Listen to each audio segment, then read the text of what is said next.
10ನೇ ತರಗತಿಯ ಸಮಾಜ ವಿಜ್ಞಾನದಲ್ಲಿ 3 ಅಂಕದ ಯಾವ್ಯಾವ ಪ್ರಶ್ನೆಗಳು ಕೊಡ್ತಾರೆ ಅನ್ನೋ ಬಗ್ಗೆ ಚರ್ಚೆ ಮಾಡೋಣ.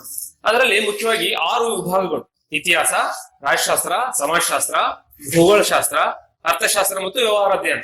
ಪ್ರತಿ ವಿಭಾಗದಲ್ಲೂ ಒಂದೊಂದು ಪ್ರಶ್ನೆಗಳನ್ನ 3 ಮಾರ್ಕ್ಸ್ಗೆ ಕೇಳ್ತಾರೆ. ಅದು ಚಾಯ್ಸ್ ಇರುತ್ತೆ. ಇನ್ನು ಇತಿಹಾಸದಲ್ಲಿ ಬರೋದಾದ್ರೆ ಇತಿಹಾಸದಲ್ಲಿ 6 ಮತ್ತು 7ನೇ ಪಾಠದಲ್ಲಿ ಚಾಯ್ಸ್ ಕೊಡ್ತಾರೆ. ಚಾಯ್ಸ್ ಅಂದ್ರೆ ಆಯ್ಕೆ ಕೊಡ್ತಾರೆ. ಅದು 6ನೇ ಪಾಠದ ಒಂದು ಪ್ರಶ್ನೆ ಅಥವಾ 7ನೇ ಪಾಠದ ಒಂದು ಪ್ರಶ್ನೆ. 6ನೇ ಪಾಠದಲ್ಲಿ ಅಂದ್ರೆ ಭಾರತದ ಪ್ರಥಮ ಸ್ವಾತಂತ್ರ್ಯ ಸಂಗ್ರಾಮ. ಈ 2 ಪಾಠಗಳಲ್ಲಿ ಇದು ಈಸಿ ಇದೆ, ಹಾಗಾಗಿ ಇದನ್ನ ನೋಡೋಣ. ಇದರಲ್ಲಿ ಏನು ಬರುತ್ತೆ ಇಂಪಾರ್ಟೆಂಟ್, ನಿಮ್ಗೆ ಆಲ್ರೆಡಿ ಪಾಠ ಆಗಿದೆ, ಒಂದು ಸ್ವಲ್ಪ ಗ್ಲಾನ್ಸ್ ಹೇಳ್ಬಿಡ್ತೇನೆ. ಏನು, ಬ್ರಿಟಿಷರು ಅನೇಕ ಪದ್ಧತಿಗಳ ಮೂಲಕ, ನೀತಿಗಳ ಮೂಲಕ ಭಾರತವನ್ನ ಗೆದ್ಕೊಳ್ತಾ ಹೋದ. ಅವುಗಳಲ್ಲಿ ಮುಖ್ಯವಾಗಿ ನಾವು ನೋಡ್ರಂತೆ ಒಡೆದ ಆಳುವ ನೀತಿ, ಕುತಂತ್ರತೆ, ಕುಟಿಲತೆ, ರಾಜಕೀಯ ಚಾಣಾಕ್ಷ ಬುದ್ಧಿ ಅಥವಾ ಸಹಾಯಕ ಸೈನ್ಯ ಪದ್ಧತಿ ಅಂತದ್ದು. ಅವುಗಳಲ್ಲಿ ದತ್ತು ಮಕ್ಕಳಿಗೆ ಹಕ್ಕಿಲ್ಲ ಎನ್ನುವ ನೀತಿ ಕೂಡ ಹೌದು. ಇವುಗಳೆಲ್ಲವೂ ಕೂಡ ಈ ನೀತಿಗಳನ್ನ ಭಾರತ ಜಾರಿ ತಂದು ಅನೇಕ ಪ್ರದೇಶಗಳಿಗೆ ಗೆದ್ಕೊಂಡು, ಅಂತಹ ಕಾರಣಗಳೇ ಈ ಭಾರತದ ಪ್ರಥಮ ಸ್ವತಂತ್ರ ಸಂಗ್ರಾಮಕ್ಕೆ ಕಾರಣ ಅದು ಅಂತ ನಾವು ನೋಡಿದ್ವಿ. ಇದು ಎಷ್ಟೆಲ್ಲ ಆಯ್ತು? 1857ನೇ ಇಸ್ವಿಯಲ್ಲಿ ದೊಡ್ಡದಾಗಿ ಕಾಣಿಸ್ತು ಭಾರತದಲ್ಲಿ. ಓಕೆ, ಇದಕ್ಕೆ ನಾವು ಕಾರಣಗಳನ್ನ ನೋಡ್ತಾ ಹೋಗೋಣಂತೆ. ಇವೆಲ್ಲವೂ ಕೂಡ 3 ಅಂಕಕ್ಕೆ ಕೇಳಬಹುದು ಅಂತ ಪ್ರಶ್ನೆ. ನಾವು SSLC ಹೆಚ್ಚಾಗಿ 3 ಅಂಕಕ್ಕೆ ಪ್ರಶ್ನೆ ಕೇಳಿದ್ರು ಅಂದ್ರೆ 6 ಪಾಯಿಂಟ್ಗಳನ್ನ ಬರೀಬೇಕು ಹೆಚ್ಚಾಗಿ, ಕೆಲವೊಬ್ಬರಿಗೆ 3 ಬರುತ್ತೆ. ಓಕೆ, ನೋಡೋಣಂತೆ ಕಾರಣಗಳು. 1857ರ ಈ ಸಿಪಾಯಿ ದಂಗೆ ಅಂದ್ರೆ ಭಾರತೀಯರು ಅದನ್ನ ಭಾರತದ ಸ್ವತಂತ್ರ ಸಂಗ್ರಾಮ ಅಂತ ಕರೆದ್ರು. ಇಂಗ್ಲಿಷ್ ಇತಿಹಾಸಕಾರ ಏನ್ ಕರೆದ್ರು? ಸಿಪಾಯಿ ದಂಗೆ ಅಂತ ಹೇಳಿ ಕರೆದ್ರು. ಅಂದ್ರೆ ಇದು ಬರೀ ಸಿಪಾಯಿಗಳು ಮಾತ್ರ ದಂಗೆ ಇದ್ರು, ಬೇರೆ ಏನು ಅಲ್ಲ, ದೇಶದ ಸ್ವಂತಕ್ಕೋಸ್ಕರ ಏನು ಹೋರಾಟ ಅಲ್ಲ ಇದು ಅಂತ ಕರೆದ್ರು. ಓಕೆ, ಇಲ್ಲಿ ಇನ್ನು ಇದಕ್ಕೆ ಕಾರಣಗಳು ನೋಡ್ತಾ ಹೋದ್ರೆ ಯಾಕೆ ಇದು 1857ರಲ್ಲಿ ದೊಡ್ಡದಾಗಿ ದಂಗೆ ಆಯ್ತು ಅಂತ ನೋಡೋದಾದ್ರೆ, ಮೊದಲೇ ನೋಡೋದಂತೆ ರಾಜಕೀಯ ಕಾರಣ. 1857ರ ದಂಗೆಗೆ ರಾಜಕೀಯ ಕಾರಣಗಳು ಯಾವ್ಯಾವು? ಡಾಲ್ಹೌಸಿ ಜಾರಿ ತಂದಂತಹ ದತ್ತು ಮಕ್ಕಳ ಹಕ್ಕು ರದ್ದತಿ ಅಥವಾ ದತ್ತು ಪುತ್ರರಿಗೆ ಹಕ್ಕಿಲ್ಲ ಎನ್ನುವ ನೀತಿ ಭಾರತದ ಅನೇಕ ರಾಜ್ಯಗಳ ರಾಜರನ್ನ ಪದಚ್ಯುತಿಗೊಳಿಸಿತು. ಅಥವಾ ಉದಾಹರಣೆಗೆ ಸತಾರ, ಝಾನ್ಸಿ, ಜೈಪುರ, ಸಂಬಲ್ಪುರ, ಉದಯಪುರ ಇಂತಹ ಅನೇಕ ಸ್ಥಳೀಯ ರಾಜರನ್ನ ಕಿತ್ತಾಕ್ತು. ಅಂದ್ರೆ ಅವರಿಗೆ ಗಂಡು ಸಂತಾನ ಇಲ್ಲದೆ ಇರೋ ಕಾರಣ ದತ್ತು ತೆಗೆದುಕೊಳ್ಳಂಗಿರಲ್ಲ, ಬ್ರಿಟಿಷ್ ಅವರನ್ನ ವಶಪಡಿಸಿಕೊಂಡ್ರು. ಈ 1ನೇ ಪಾಯಿಂಟ್. 2ನೇದಾಗಿ ಅನೇಕ ರಾಜರ ಪದವಿಗಳನ್ನು ರದ್ದು ಮಾಡ್ತು. ಉದಾಹರಣೆಗೆ ತಾಂಜಾವೂರಿನ ರಾಜ, ಕರ್ನಾಟಕ ನವಾಬ ಇವರನ್ನ ರಾಜ ಪದವಿಯಿಂದ ತೆಗೆದಾಕ್ಬಿಟ್ರು, ನೀವು ರಾಜ ಅಲ್ಲ. ನೆಕ್ಸ್ಟ್ 3ನೇ ಪಾಯಿಂಟ್, ಮೊಘಲ್ ಸಾಮ್ರಾಟ ಮತ್ತು ಔದ್ನ ನವಾಬರನ್ನ ರಾಜ ಪದವಿಯಿಂದ ತೆಗೆದಾಕಿರು, ನಡ್ರಿ ನೀವು ಮನೆಗೆ ಅಂತ. ಇದು ಒಂದು. ಇನ್ನ 4ನೇದಾಗಿ ಇವರಲ್ಲಿ ಏನ್ ಕೆಲಸ ಮಾಡ್ತಿದ್ರಲ್ಲ, ಸತಾರ, ಝಾನ್ಸಿ, ಜೈಪುರ, ಆಮೇಲೆ ತಾಂಜಾವೂರು, ಮೊಘಲ್ ಸಾಮ್ರಾಟರ ಹತ್ರ ಏನ್ ಲಕ್ಷಾಂತರ ಜನ ಸೈನಿಕ ಕೆಲಸ ಮಾಡ್ತಿದ್ರ, ಅವರೆಲ್ಲರೂ ನಿರುದ್ಯೋಗ ಆದ್ರು. ಇವರೆಲ್ಲರೂ ಕೂಡ ಹೋರಾಟಕ್ಕೆ ರೆಡಿ ಆದ್ರು. ಇವರೆಲ್ಲರೂ ಕೂಡ ಹೋರಾಟಕ್ಕೆ. ಇವೇ ರಾಜಕೀಯ ಕಾರಣಗಳು. ಯಾಕೆ ದಂಗೆ ಆಯ್ತು ರಾಜಕೀಯವಾಗಿ ನೋಡೋದಾದ್ರೆ ಈ ಎಲ್ಲಾ ಕಾರಣಗಳು ದಂಗೆಗೆ 1857ರ ದೊಡ್ಡ ದಂಗೆಗೆ ಕಾರಣ ಆಯ್ತು. ನೆಕ್ಸ್ಟ್ 2ನೇ ಬರೋಣಂತೆ ಆರ್ಥಿಕ ಕಾರಣಗಳು. ಓಕೆ, ಹಾಗಾದ್ರೆ ಯಾವ ಹಣಕಾಸಿನ ಅಥವಾ ಆರ್ಥಿಕ ವಿಚಾರಗಳು ದಂಗೆಗೆ ಕಾರಣ? ಅದು ಮೊದಲನೇದಾಗಿ ಇಂಗ್ಲೆಂಡಿನಲ್ಲಾದಂತಹ ದೊಡ್ಡ ಕೈಗಾರಿಕಾ ಕ್ರಾಂತಿ. ನಿಮ್ಗೆ ಗೊತ್ತಿದೆ, ಇಂಗ್ಲೆಂಡ್ ದೊಡ್ಡ ಕೈಗಾರಿಕಾ ಕ್ರಾಂತಿ ಆಯ್ತು. 9ನೇ ತರಗತಿ ಓದಿದ್ರಿ ನೀವು. ಅವುಗಳಿಂದ ಏನಾಯ್ತು? ಕಚ್ಚಾ ವಸ್ತುಗಳು ಬಹಳ ಬೇಕಾಯ್ತು. ತಮ್ಮ ಸಾಮ್ರಾಜ್ಯಶಾಹಿ ದೇಶಗಳಿಂದ, ವಸಾಹತುಶಾಹಿ ದೇಶಗಳಿಂದ ಇಂಗ್ಲೆಂಡ್ ತೆಗೆದುಕೊಂಡು ಹೋಗಿ ತಮ್ಮ ದೇಶದಲ್ಲಿ ಕೈಗಾರಿಕಾ ಕ್ರಾಂತಿಯಿಂದ ಉಂಟಾದಂತಹ ಕೈಗಾರಿಕೆಗಳಲ್ಲಿ ಹಾಕಿ ಸಿದ್ಧ ವಸ್ತುಗಳನ್ನ ತೆಗೆದುಕೊಂಡು ನಮ್ಮಂತಹ ದೇಶಗಳಲ್ಲಿ, ಸಾಮ್ರಾಜ್ಯಶಾಹಿ ವಸಾಹತುಶಾಹಿ ದೇಶಗಳಲ್ಲಿ ಮಾರಾಟ ಮಾಡಿದ್ರು. ಹಾಗಾಗಿ ಭಾರತೀಯ ಗೃಹ ಕೈಗಾರಿಕೆಗಳು, ಗುಡಿ ಕೈಗಾರಿಕೆಗಳು, ದೇಶೀಯ ಎಲ್ಲಾ ಕೈಗಾರಿಕೆಗಳು ನಾಶ ಆದವು. ಹೇಗೆ ನಾಶ ಆದವು ಸರ್? ನೀವು ಕೇಳ್ಬೋದು, ಇಂಗ್ಲೆಂಡ್ ನಲ್ಲಿ ಕೈಗಾರಿಕೆ ಕ್ರಾಂತಿ ನಮ್ಮ ದೇಶದಲ್ಲಿ ಯಾಕೆ ಲಾಸ್ ಆಯ್ತು ಅಂತ. ಈಗ ನಮ್ಮ ದೇಶದಲ್ಲಿ ಗುಡಿ ಕೈಗಾರಿಕೆಗಳು ಮಾಡಿದಂತಹ ವಸ್ತು, ಉದಾಹರಣೆಗೆ ಕಸೂತಿ ಕೆಲಸದಿಂದ ನೇಕಾರರು ಒಂದು ಸೀರೆ ನೇಯ್ತಾರೆ.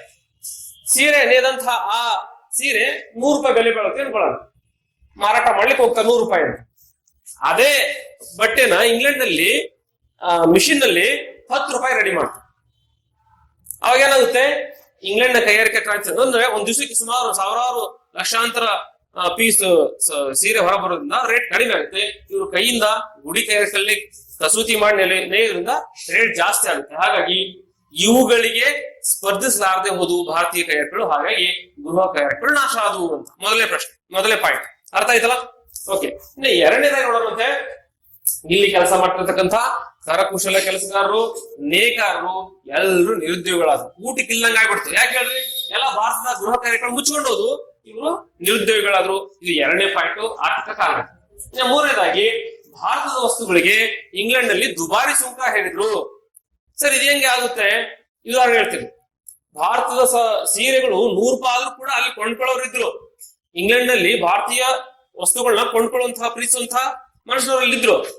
ಅದಕ್ಕೆ ಏನ್ ಮಾಡಿದ್ರು, ಅದಕ್ಕೂ ಅವರು ನಿಯಂತ್ರಣ ಹೇಳಿದ್ರು. ಇಂಗ್ಲಿಷ್ ಹೇಗ್ ಮಾಡಿದ್ರು, 100 ರೂಪಾಯಿಗೆ ಮತ್ತೊಂದ್ ಸ್ವಲ್ಪ ಸುಂಕ ಹೇರೋದು, ತೆರಿಗೆ ಇರೋದು 50 ರೂಪಾಯಿ ಎಕ್ಸ್ಟ್ರಾ.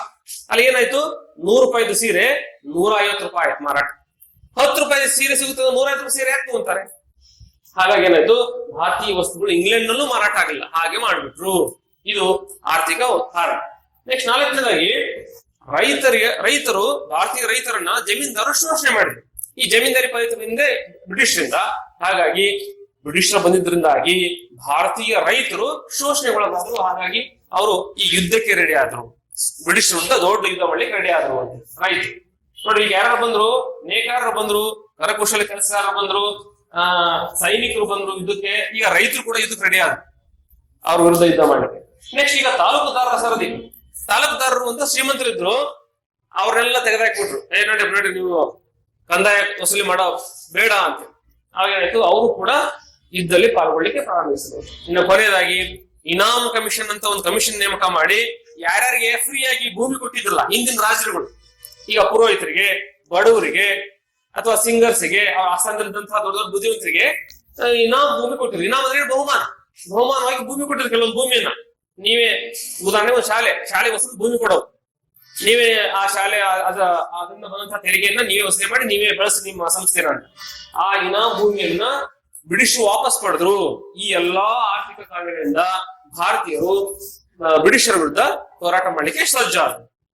ಈ 2 ಪಾಯಿಂಟ್ಗಳು ಅರ್ಥ ಆಯ್ತಲ್ಲ, ರಾಜಕೀಯ ಕಾರಣ ಮತ್ತೆ ಆರ್ಥಿಕ ಕಾರಣ. ಓಕೆ, ಈಗ ಆಡಳಿತಾತ್ಮಕ ಕಾರಣಕ್ಕೆ ಬರೋಣಂತೆ. ಏನ್ ಆಡಳಿತಾತ್ಮಕ ಕಾರಣ ಅಂದ್ರೆ, ಬ್ರಿಟಿಷರ ಕೆಲವೊಂದು ಆಡಳಿತದ ನೀತಿ ಭಾರತೀಯರನ್ನ ಯುದ್ಧಕ್ಕೆ ಪ್ರಚೋದಿಸಿತು.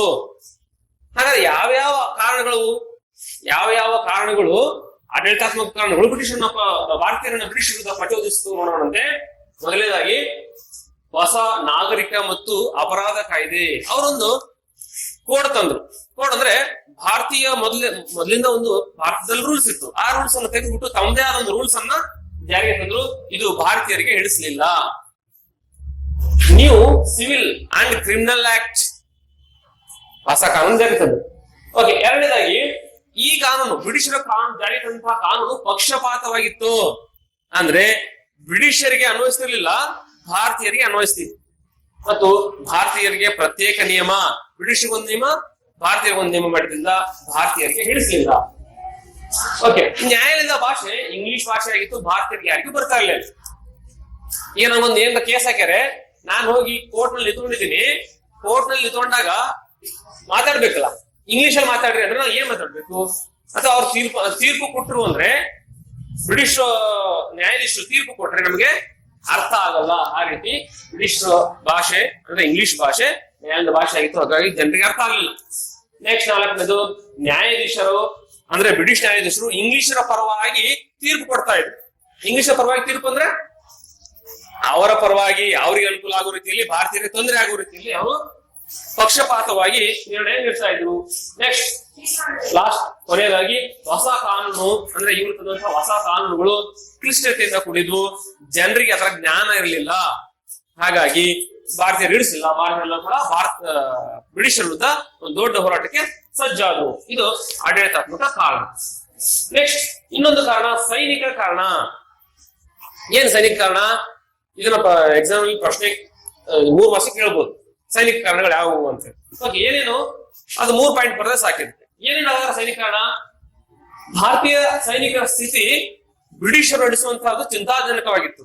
ಬ್ರಿಟಿಷರು ಅವರನ್ನ ಸರಿಯಾಗಿ ಇರಿಸಿಕೊಳ್ತಿರ್ಲಿಲ್ಲ, ಶೋಷಣೆ ಮಾಡ್ತಿದ್ರು ಎಲ್ಲಾ ರೀತಿಯಲ್ಲೂ ಕೂಡ. ಹೇಗೆ ನೋಡ್ರಿ, ಆಂಗ್ಲರಿಗೆ ಇದ್ದಂತಹ ಸಂಬಳ, ವೇತನ, ಬಡ್ತಿ ಅಂದ್ರೆ ಪ್ರಮೋಷನ್, ಸ್ಥಾನಮಾನ, ಸ್ಟೇಟಸ್ ಅವ್ರಿಗೆ ಸರಿಯಾಗಿ ನಡೆಸಿಕೊಳ್ತಿರಲ್ಲ. ಅವ್ರಿಗಿಂತ ಹೆಚ್ಚು, ಸುಮಾರು 8 ಪಟ್ಟು ಹೆಚ್ಚು ವೇತನ ಕೊಡ್ತಿರಂತೆ ಬ್ರಿಟಿಷರಿಗೆ. ಭಾರತೀಯ ಸೈನಿಕರಿಗೆ 1,000 ರೂಪಾಯಿ ಸಂಬಳ ಕೊಟ್ಟರೆ ಅವ್ರಿಗೆ 8,000 ರೂಪಾಯಿ ಸಂಬಳ, ಅದೇ ಹುದ್ದೆಯಲ್ಲಿರ್ತಕ್ಕಂಥ ಇನ್ನೊಬ್ಬ ವ್ಯಕ್ತಿ. ಹಾಗಾಗಿ ಆಂಗ್ಲರಿದ್ದಂತಹ ವೇತನ ಸ್ಥಾನಮಾನ ಯಾವ ಸಿಗ್ತಾ ಇರಲ್ಲ ಭಾರತೀಯರಿಗೆ. ಹಾಗಾಗಿ ಭಾರತೀಯ ಸೈನಿಕರು ಸಿಟ್ಟಾದ್ರು ಬ್ರಿಟಿಷ್ ವಿರುದ್ಧ, ದಂಗೆ ಹೇಳಲಿಕ್ಕೆ ಕಾರಣ ಆಯ್ತು ಅಂತ. ನೆಕ್ಸ್ಟ್ ಸಾಗರೋತ್ತರ ಸೇವೆ. ಉದಾಹರಣೆಗೆ ಬೇರೆ ದೇಶದಲ್ಲಿ ಯುದ್ಧ ಮಾಡಕ್ಕೆ ಇಂಗ್ಲೆಂಡ್ನವರು ಭಾರತೀಯರನ್ನ ಕರ್ಕೊಂಡು ಹೋಗ್ಬೇಕಾಯ್ತು, ಭಾರತೀಯ ಸೈನಿಕರನ್ನ. ಅವಾಗ ಏನಾಗ್ತಿತ್ತು, ಒತ್ತಾಯ ಮಾಡ್ತಿತ್ತು ಬರ್ಲೇಬೇಕು ಅಂತ. ಆದ್ರೆ ಭಾರತೀಯ ಸಂಪ್ರದಾಯ ಏನಿತ್ತು, ಸಾಗರ ದಾಟಿ ನಾವು ಹೋದ್ರೆ ನಾವು ಧರ್ಮ ಬಿಟ್ಟಂಗಾಗುತ್ತೆ, ಹಿಂದೂ ಧರ್ಮ ಬಿಟ್ಟಂಗಾಗುತ್ತೆ ಅಂತ. ಯಾಕಂದ್ರೆ ಹಿಂದೂ ಧರ್ಮದಲ್ಲಿ ಹೆಚ್ಚಾಗಿ ವೆಜಿಟೇರಿಯನ್ಸ್ ಇರೋದ್ರಿಂದ, ಸಸ್ಯಾಹಾರ ಇರೋದ್ರಿಂದ ಸಾಗರ ದಾಟಿ ಹೋದ್ರೆ ನಾವು ಮಾಂಸಾಹಾರ ತಿನ್ಬೇಕಾಗುತ್ತೆ, ನಮ್ಮ ಧರ್ಮ ಭ್ರಷ್ಟ ಆಗುತ್ತೆ. ಅಥವಾ ಹಾಗೂ ಆಗಿರ್ಬೋದು, ನಮ್ಮ ಕ್ರೈಸ್ತ ಧರ್ಮಕ್ಕೆ ನಮ್ಮ ಮತಾಂತರ ಮಾಡಕ್ ಕರ್ಕೊಂಡು ಹೋಗ್ತಾರೆ ಅಂತ ಹೇಳಿ ಆ ರೀತಿನೂ ಕೂಡ ಜನರು ಭಾವಿಸಿ ಪ್ರಥಮ ಸ್ವಾತಂತ್ರ್ಯ ಸಂಗ್ರಾಮ ನಡೀತು, ಬ್ರಿಟಿಷ್ ವಿರುದ್ಧ ದಂಗೆ ಇತ್ತು. ಇಷ್ಟು ಕಾರಣ, ಇವು ಸೈನಿಕ ಕಾರಣ. ಕೊನೆಯದಾಗಿ ತಕ್ಷಣದ ಕಾರಣ ಅಥವಾ ತತ್ಕ್ಷಣದ ಕಾರಣ ಅಂತ. ಏನ್ ತಕ್ಷಣದ ಕಾರಣ ಅಂದ್ರೆ ಯಾವ ಅಂಶ ಯುದ್ಧಕ್ಕೆ ನೆಪ ತಂತು ಅಂತ. ಏನ್ ನೆಪ ಅದು ಅಂದ್ರೆ, ಒಂದು ರಾಯಲ್ ಎನ್ಫೀಲ್ಡ್ ಬಂದೂಕು ಅಂತ ಹೊಸ ಬಂದೂಕು ಬಂದಿತ್ತು, ಬ್ರಿಟಿಷರು ಅದನ್ನ ಭಾರತೀಯ ಸೈನಿಕರ ಕೈ ಕೊಟ್ರು, ಯುದ್ಧ ಮಾಡ್ಲಿಕ್ಕೆ ತಗೊಳ್ರಿ ಅಂತ. ಅದರಲ್ಲಿ ಬುಲೆಟ್ ಹಾಕ್ಬೇಕಲ್ಲ, ತುಪಾಕಿ. ಈ ತುಪಾಕಿಗೆ ಹಂದಿ ಮತ್ತು ಹಸುವಿನ ಕೊಬ್ಬನ್ನ ಹಚ್ಚಿದ್ದಾರೆ ಅಂತ ಒಂದು ವದಂತಿ ಬಂತು. ವದಂತಿ ಅದು ಸುಳ್ಳು ನಿಜ ಇರ್ಬೋದು, ಆ ರೀತಿ ಆ ಟೈಮಲ್ಲಿ ಬಂತು. ಇದೇನಿದು, ಇದರಿಂದ ಏನ್ ಸಂಬಂಧ? ಹಂದಿ ಮುಸ್ಲಿಮರಿಗೆ ಪವಿತ್ರ ಅಲ್ಲ, ಅದರ ಕೊಬ್ಬು ಮೀನ್ಸ್ ಅದರ ಅಂಶ ಇವ್ರಿಗೆ ಏನಾದ್ರು ಟಚ್ ಆದ್ರೆ ನಾವು ಅಪವಿತ್ರ ಆಗ್ತೀವಿ ಅಂತ ಮುಸ್ಲಿಮರು ನಂಬಿದ್ರು. ಇನ್ನು ಹಸು ಹಿಂದೂಗಳಿಗೆ ಬಹಳ ಪವಿತ್ರವಾದ ಪ್ರಾಣಿ, ಅದನ್ನ ಕೊಂದ್ ತಿಂದಂಗೆ ಅಂತ. ಅದೇನ್ರ ನಾವು ಅದರ ಕೊಬ್ಬನ್ನ ಬಾಯಿಗೆ ಹೆಚ್ಚು ಮಾಡಿದ್ರೆ ಅದು ಕೊಂದ್ ತಿಂದಂಗೆ, ನಮ್ಗೆ ಮೋಕ್ಷ ಸಿಗಲ್ಲ ಅನ್ನೋ ಕಲ್ಪನೆ ಹಿಂದೂಗಳಿಗಿತ್ತು. ಹಾಗಾಗಿ ಹಿಂದೂ ಮತ್ತು ಮುಸ್ಲಿಂ ಇಬ್ಬರು ಕೂಡ ಬ್ರಿಟಿಷ್ ವಿರುದ್ಧ ತಿರುಗಿ ಬಿದ್ದಿದ್ದು ಈ ರಾಯಲ್ ಎನ್ಫೀಲ್ಡ್ ಬಂದೂಕುಗಳಿಗೆ ಇದ್ದಂತಹ ತುಪಾಕಿಗಳ ಈ ಹಂದಿ ಹಸುವಿನ ಕೊಬ್ಬನ್ನ ಸವರದಂತಹ ವದಂತಿ. ಇಷ್ಟು ಕಾರಣಗಳಾದವು ಏನು ಭಾರತೀಯ ಪ್ರಥಮ ಸ್ವಾತಂತ್ರ್ಯ ಸಂಗ್ರಾಮ. ಓಕೆ, ಇನ್ನು ಮುಂದಿನ ವಿಷಯ ನೋಡೋಣಂತೆ. ವಿಫಲ ಆಯ್ತು ಅಂತ ಗೊತ್ತು ನಿಮ್ಗೆ, ಬಹಳಷ್ಟು ಕಡೆ ಯುದ್ಧ ಆಯ್ತು. ಬ್ಯಾರಕ್ಪುರ, ಮೀರತ್, ದೆಹಲಿ ಇಲ್ಲೆಲ್ಲ ಯುದ್ಧ ಆಯ್ತು. ಯುದ್ಧದ ಘಟನೆಗಳು ನಿಮ್ಗೆಲ್ಲ ಗೊತ್ತಿದೆ. ಝಾನ್ಸಿಯಲ್ಲಿ ಹೋರಾಟ ಮಾಡಿದ್ರು ತಾತ್ಯಾ ಟೋಪಿ, ಝಾನ್ಸಿ ಲಕ್ಷ್ಮೀಬಾಯಿ, ಇವರೆಲ್ಲರೂ ಕೂಡ ಹೋರಾಟ ಮಾಡಿದಾಗ್ಯೂ ಕೂಡ ನಂಗೆ ವಿಫಲ ಆಯ್ತು. ನಮ್ಗೆ ಎಕ್ಸಾಮ್ ಕೇಳೋ ಪ್ರಶ್ನೆ ಏನಪ್ಪಾ ಅಂದ್ರೆ, ಈ ವಿಫಲತೆಗೆ ಕಾರಣ ಏನು? ದಂಗೆ ವಿಫಲ ಆಯ್ತು ಗೊತ್ತಾಯ್ತು, ಇದಕ್ಕೆ ಕಾರಣ ಏನು, ಯಾಕೆ ವಿಫಲ ಆಯ್ತು? ಅಥವಾ ಎಕ್ಸಾಮ್ ಪ್ರಶ್ನೆ ಬಹಳ ರೀತಿಯಲ್ಲಿ ಕೇಳ್ಬೋದು. ಏನೇನ್ ರೀತಿಯಲ್ಲಿ ಕ್ವಶನ್ ಕೇಳ್ಬೋದು ನೋಡ್ರೋಣ. 1857 ದಂಗೆಯ ವಿಫಲತೆಗೆ ಕಾರಣಗಳು ಯಾವುವು ಅಂತ ಕೇಳ್ಬೋದು. ಇದರಲ್ಲಿ ಯಾವಾದ್ರು 6 ಬರೀಬೇಕು, ಹೇಳ್ತೀನಿ ನಿಮ್ಗೆ. ಮತ್ತೆ ಇನ್ನೊಂದು ಪ್ರಶ್ನೆ ಇನ್ನೊಂದು ರೀತಿಯಲ್ಲಿ, 1857 ದಂಗೆಯ ವಿಫಲತೆಗೆ ಕಾರಣಗಳನ್ನು ಪಟ್ಟಿ ಮಾಡಿ ಅಂತ ಕೇಳ್ಬೋದು. ಇದು ಏಪ್ರಿಲ್ 2015 ಬಂದಂತಹ ಪ್ರಶ್ನೆ. ನೆಕ್ಸ್ಟ್ ಇನ್ನೊಂದು ರೀತಿ ಕ್ವಶನ್ ಕೇಳ್ಬೋದು, 1857 ದಂಗೆಯ ವಿಫಲತೆಗೆ ಕಾರಣವಾದ ಅಂಶಗಳಾವು. ಸೇಮ್ ಪ್ರಶ್ನೆ ಬೇರೆ ಬೇರೆ ರೀತಿ ಕೇಳ್ಬೋದು. ಇನ್ನೊಂದು ರೀತಿ ಕೇಳ್ಬೋದು, ಅನ್ವಯಕ ಪ್ರಶ್ನೆ. ನಿಮ್ಗೆ ಎಕ್ಸಾಮ್ ಅಲ್ಲಿ ಇದು ಅನ್ವಯದ ವಿಭಾಗದಲ್ಲಿ ಬರುತ್ತೆ. ಅನ್ವಯ ಅಂದ್ರೆ ಡೈರೆಕ್ಟ್ ಕ್ವಶನ್ ಅಲ್ಲ, ಸ್ವಲ್ಪ ಇಂಡೈರೆಕ್ಟ್ ಆಗಿ ಕ್ವಶನ್ ಕೇಳ್ತಾರೆ. ಇನ್ನೊಂದು ಪ್ರಶ್ನೆ ಕೇಳ್ಬೋದು, ಅದಕ್ಕೂ ಸೇಮ್ ಉತ್ತರ. ಏನ್ ಪ್ರಶ್ನೆ ಅದು? ಕ್ರಿಸ್ತಶಕ 1857 ಭಾರತೀಯರು ಬ್ರಿಟಿಷರನ್ನು ಭಾರತದಿಂದ ಹೊರಹಾಕಲು ವಿಫಲರಾದರು ಏಕೆ? ಅರ್ಥ ತೀರ್ತಾರೆ. ನಾನು ನ್ಯೂಸ್ ಹೇಳ್ತೀನಿ. ಪ್ರಶ್ನೆ ಇದೇ ಪ್ರಶ್ನೆ, ಇದೇ ಉತ್ತರಕ್ಕೆ ಪ್ರಶ್ನೆ ಬೇರೆ ಚೇಂಜ್ ಇರುತ್ತೆ. ಏನು? 1857 ಭಾರತೀಯರು ಬ್ರಿಟಿಷರನ್ನು ಭಾರತದಿಂದ ಹೊರಹಾಕಲು ವಿಫಲರಾದರು ಏಕೆ? ಇದೇ ಪಾಯಿಂಟ್ಸ್. ಓಕೆ, ಏನೇನು ನೋಡೋಣಂತೆ. ಬಹಳ ಸಿಂಪಲ್ ಪಾಯಿಂಟ್ಸ್, 9 ಪಾಯಿಂಟ್ ಹೇಳಿದಾಗ ಅದರಲ್ಲಿ ಯಾವ 6 ಬಂದ್ರೆ ಸಾಕು. ಓಕೆ, ಏನೇನು? ಈ ದಂಗೆ ಇಡೀ ಭಾರತವನ್ನ ವ್ಯಾಪಿಸಿರ್ಲಿಲ್ಲ.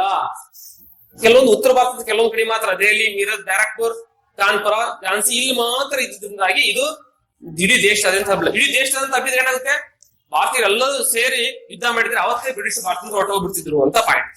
ನೆಕ್ಸ್ಟ್ 2ನೇ ಪಾಯಿಂಟ್, ಸ್ವಾತಂತ್ರ್ಯಕ್ಕಿಂತ ಸ್ವಹಿತಾಸಕ್ತಿ. ರಾಜರು ಸ್ವಾತಂತ್ರ್ಯಕ್ಕೋಸ್ಕರ ಹೋರಾಟ ಮಾಡ್ಲಿಲ್ಲ, ಸ್ವಹಿತಾಸಕ್ತಿ ಮತ್ತು ಹಕ್ಕಿಗಾಗಿ ಹೋರಾಟ ಮಾಡಿದ್ರು. ನೆಕ್ಸ್ಟ್ 3ನೇ ಪಾಯಿಂಟ್, ಯೋಜಿತ ದಂಗೆ ಎಲ್ಲ. ಇದು ಪ್ಲಾನ್ ಮಾಡ್ಕೊಂಡು ಯುದ್ಧ ಮಾಡ್ಲಿಲ್ಲ. ಎಷ್ಟನೇ ತಾರೀಕು ಒಂದ್ ಕಡೆ ಸೇರ್ಬೇಕು, ಎಷ್ಟನೇ ತಾರೀಕು ಯುದ್ಧ ಮಾಡ್ಬೇಕು ಇರ್ಲಿಲ್ಲ. ಅವ್ರು ತಿಳಿದಾಗ ಅವ್ರು ಮಾಡಿದ್ರು, ಇವ್ರು ಮಾಡಿದ್ರು. ಹಾಗಾಗಿ ಇದಂಗೆ ಯೋಜಿತವಾಗಿರಲಿಲ್ಲ. ನೆಕ್ಸ್ಟ್ 4ನೇ ಪಾಯಿಂಟ್, ಬ್ರಿಟಿಷರ ಒಗ್ಗಟ್ಟು ಮತ್ತು ಭಾರತೀಯರ ಭಿನ್ನತೆ. ಬ್ರಿಟಿಷರಲ್ಲಿ ಒಗ್ಗಟ್ಟಿತ್ತು, ಅವರೆಲ್ಲ ಸೇರಿ ಹೋರಾಟ ಮಾಡಿದ್ರು, ಗೆದ್ರು. ಭಾರತದಲ್ಲಿ ಭಿನ್ನತೆ ಜಾಸ್ತಿ ಇತ್ತು, ಒಗ್ಗಟ್ಟಿರ್ಲಿಲ್ಲ, ಹಾಗಾಗಿ ಸೋತು. ಇನ್ನು ಸೂಕ್ತ ಮಾರ್ಗದರ್ಶನದ ಕೊರತೆ, ಸಂಘಟನೆ ಕೊರತೆ. ಸೂಕ್ತ ಮಾರ್ಗದರ್ಶನ ಅಂತಂದ್ರೆ ಹೇಗ್ ಪ್ಲಾನ್ ಮಾಡ್ಬೇಕು, ಯಾವ ರೀತಿ ಅಟ್ಯಾಕ್ ಮಾಡ್ಬೇಕು, ಇಂತಹ ಯಾವುದೇ ಮಾರ್ಗದರ್ಶನ ಅವರಿಗೆ ಇರ್ಲಿಲ್ಲ, ಮಾರ್ಗದರ್ಶಕರು ಇರ್ಲಿಲ್ಲ. ಸಂಘಟನೆ ಕೊರತೆ ಇತ್ತು. ಎಲ್ಲರೂ ಒಂದ್ ಕಡೆ ಸೇರಿ ಸಂಘಟನೆ ಮಾಡಿ ಯುದ್ಧ ಮಾಡುವಂತ ಕೌಶಲ್ಯ ಯಾರಿಗೂ ಇರ್ಲಿಲ್ಲ. ನೆಕ್ಸ್ಟ್, ಸೈನಿಕರಿಗೆ ಯುದ್ಧ ತಂತ್ರ, ಸೈನಿಕ ಪರಿಣಿತಿ, ನಾಯಕತ್ವ ಅಂದ್ರೆ ಲೀಡರ್ ನಾಯಕತ್ವ, ಶಿಸ್ತಿನ ಕೊರತೆ ಭಾರತೀಯ ಸೈನಿಕರಲ್ಲಿ ಇದ್ದಿದ್ರಿಂದಾಗಿ ಅವರು ಯುದ್ಧದಲ್ಲಿ ಗೆಲ್ಲಿಲ್ಲ, ವಿಫಲ ಆದರು. ನೆಕ್ಸ್ಟ್, ಭಾರತೀಯ ಸೈನಿಕರಿಗೆ ನಿಶ್ಚಿತ ಗುರಿ ಇರಲಿಲ್ಲ. ಎದಕ್ ಯುದ್ಧ ಮಾಡ್ತೀವಿ ಅವ್ರಿಗೆ ಗೊತ್ತಿಲ್ಲ. ಒಬ್ರು ರಾಯಲ್ ಎನ್ಫೀಲ್ಡ್ ಜಗಳ ಆಡಿದ್ರು, ಕೆಲವೊಬ್ರು ಝಾನ್ಸಿ ರಾಣಿ ಲಕ್ಷ್ಮೀಬಾಯಿಗೋಸ್ಕರ ಜಗಳ ಆಡಿದ್ರು. ಹೀಗೆ ತಮ್ಮ ತಮ್ಮ ಸ್ವಹಿತಾಸಕ್ತಿಗೋಸ್ಕರ ಸ್ವಗುರಿಗೋಸ್ಕರ ನೋಡಿದ್ರು. ಅವ್ರಿಗೆ ನಿಶ್ಚಿತ ಗುರಿ ಇಲ್ಲ. ದೇಶ ಗೆಲ್ಲಬೇಕು, ಸ್ವತಂತ್ರ ಪಡಿಬೇಕು ಅನ್ನೋ ನಿಶ್ಚಿತ ಗುರಿ ಅವರಲ್ಲಿ ಇರಲಿಲ್ಲ. ಬ್ರಿಟಿಷ್ ಸೈನಿಕರಿಗೆ ನಿಶ್ಚಿತ ಗುರಿ ಇತ್ತು ಅಂತ. ಓಕೆ, ಎಂಟನೇ ಪಾಯಿಂಟ್, ಭಾರತೀಯ ರಾಜರ ಬ್ರಿಟಿಷರ ಪರ ನಿಷ್ಠೆ. ಭಾರತೀಯ ರಾಜರು ಬಹಳ ಜನ ಬ್ರಿಟಿಷರಿಗೆ ನಿಷ್ಠೆ ತೋರಿಸಿರು, ಬ್ರಿಟಿಷರ ಪರವಾಗಿ ಯುದ್ಧ ಮಾಡಿದ್ರು, ಭಾರತೀಯರ ಪರವಾಗಿ ಯುದ್ಧ ಮಾಡಿಲ್ಲ, ಹಾಗೆ ಭಾರತೀಯರು ಸೋತರು. ಕೊನೆ ಪಾಯಿಂಟ್, ಸಿಪಾಯಿಗಳು, ಭಾರತೀಯ ಸಿಪಾಯಿಗಳು ಲೂಟಿ ಮಾಡಿದ್ರು, ದರೋಡೆ ಮಾಡಿದ್ರು, ಹಾಗಾಗಿ ಜನರ ವಿಶ್ವಾಸನ ಕಳೆದುಕೊಂಡ್ರು.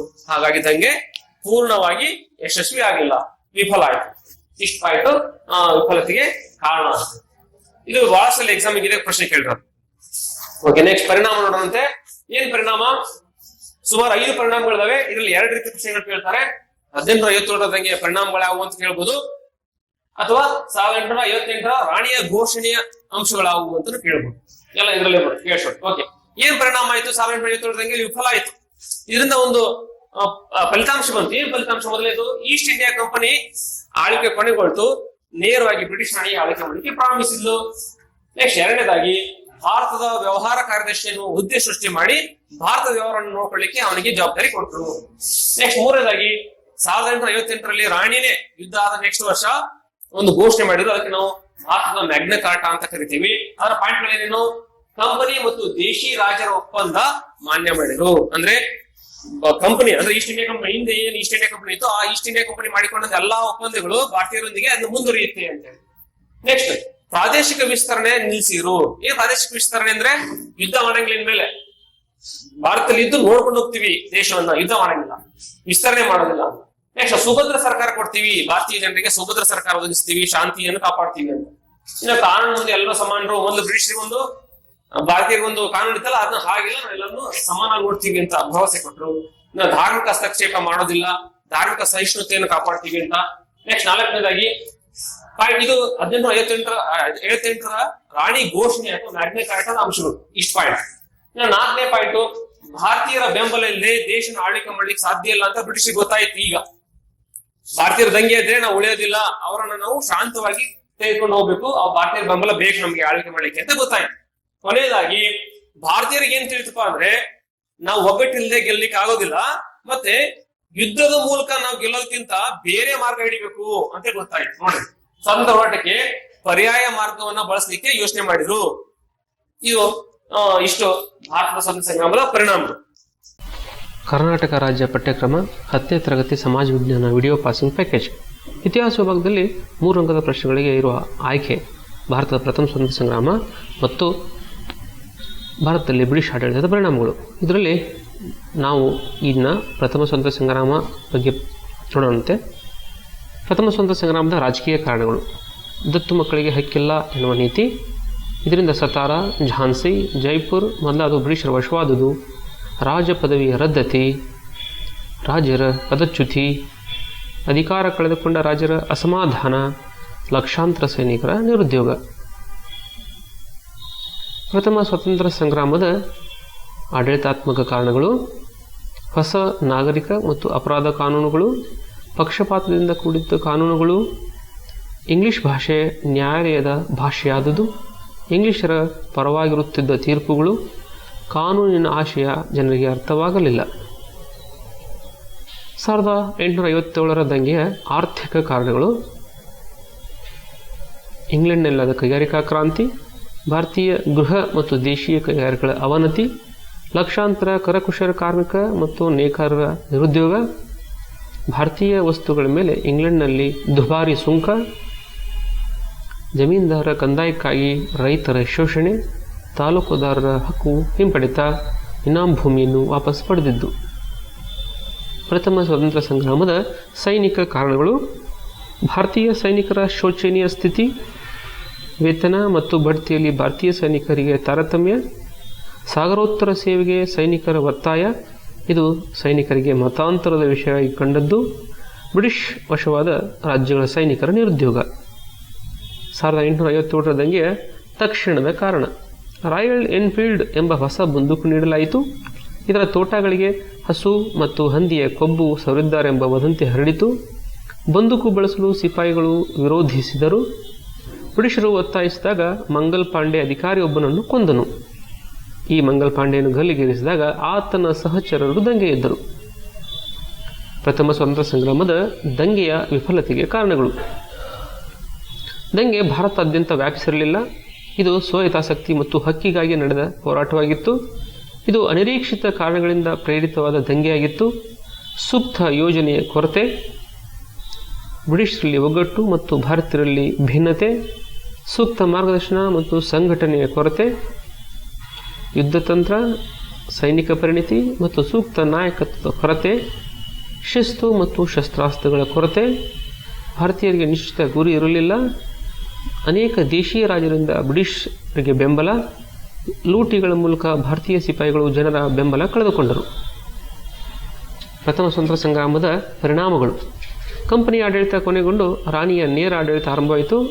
ಭಾರತದ ವ್ಯವಹಾರಗಳ ಕಾರ್ಯದರ್ಶಿಗೆ ಭಾರತದ ಜವಾಬ್ದಾರಿ. 1858ರ ರಾಣಿಯ ಘೋಷಣೆ. ಕಂಪನಿ ಮತ್ತು ದೇಶೀಯ ರಾಜ್ಯಗಳ ನಡುವೆ ಆದಂಥ ಒಪ್ಪಂದಗಳು ಊರ್ಜಿತಗೊಂಡವು. ಪ್ರಾದೇಶಿಕ ವಿಸ್ತರಣೆ ಇಲ್ಲ, ಸುಭದ್ರ ಸರ್ಕಾರದ ಭರವಸೆ, ಸಮಾನ ಕಾನೂನುಗಳು, ಧಾರ್ಮಿಕ ಸಹಿಷ್ಣುತೆ. ಭಾರತೀಯರ ಬೆಂಬಲವಿಲ್ಲದೆ ಆಡಳಿತ ನಡೆಸುವುದು ಕಷ್ಟವೆಂದು ಬ್ರಿಟಿಷರಿಗೆ ತಿಳಿಯಿತು. ಮುಂದಿನ ಸ್ವಾತಂತ್ರ್ಯ ಹೋರಾಟಕ್ಕೆ ಇದು ದಿಕ್ಸೂಚಿಯಾಯಿತು. ಸ್ವಾತಂತ್ರ್ಯ ಹೋರಾಟಕ್ಕೆ ಪರ್ಯಾಯ ಮಾರ್ಗದ ಅನ್ವೇಷಣೆಗೆ ಈ ಹೋರಾಟ ನಾಂದಿಯಾಯಿತು. ಇನ್ನು ಈವರೆಗೂ 10 ಪ್ರಶ್ನೆಗಳನ್ನು ನೋಡಲಾಗಿ ಈ ಪಾಠದಲ್ಲಿ 3 ಅಂಕದ ಪ್ರಶ್ನೆಗಳಿಗೆ ಬಂದಿರುವಂತಹ ಪ್ರಶ್ನೆಗಳು. ಧನ್ಯವಾದ.